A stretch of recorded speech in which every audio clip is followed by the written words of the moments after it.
The virus is spreading across Victoria and it appears to be out of control in Melbourne. New South Wales have got significant virus and it is spreading across the Victorian community. Let's not contribute to that.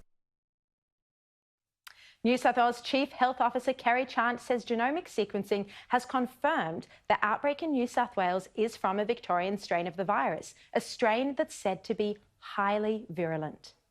We've got the cases from Albury that were also travelled there. We had a case in Merimbula. And remember, we've also mentioned yesterday that there was a case from Ballina. So in those cases, we'll sequence it.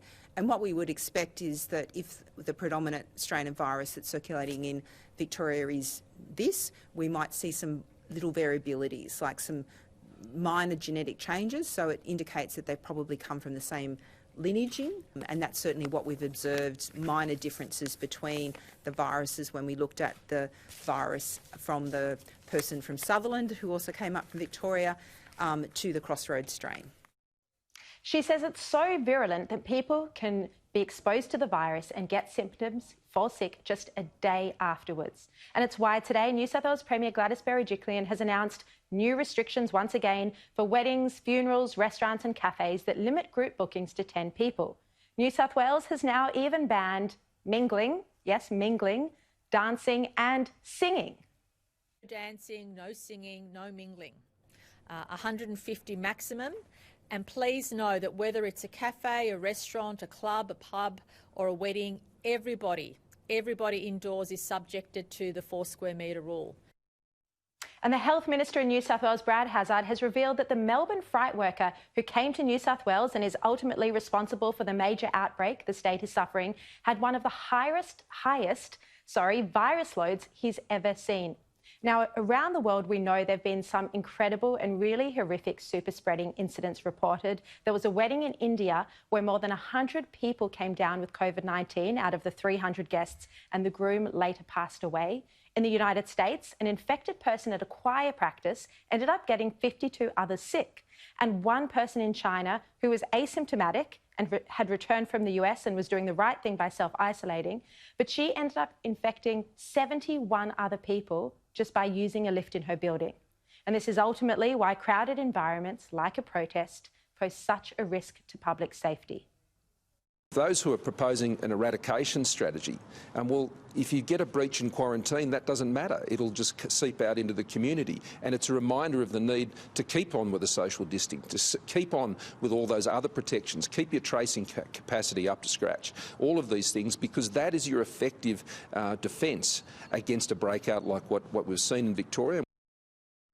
Despite the quite serious and credible concerns now that the strain coming out of Victoria could be a highly infectious strain with a higher viral load, the Andrews government is refusing to release crucial data about the outbreak.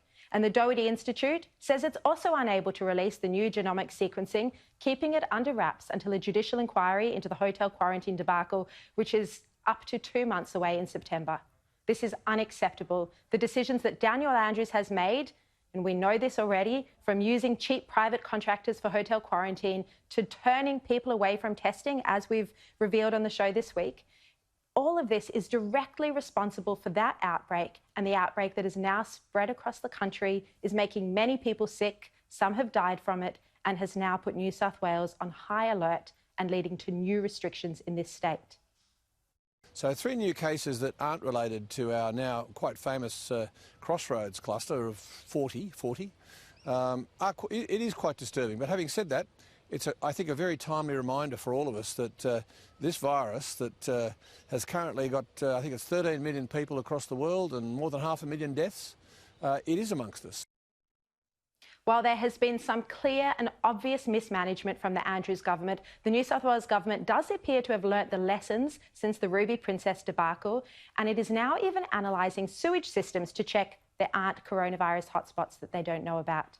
It is clear that New South Wales is now the second major state in Australia to be at a crossroads. It's waiting to see how badly this outbreak from Victoria has spread.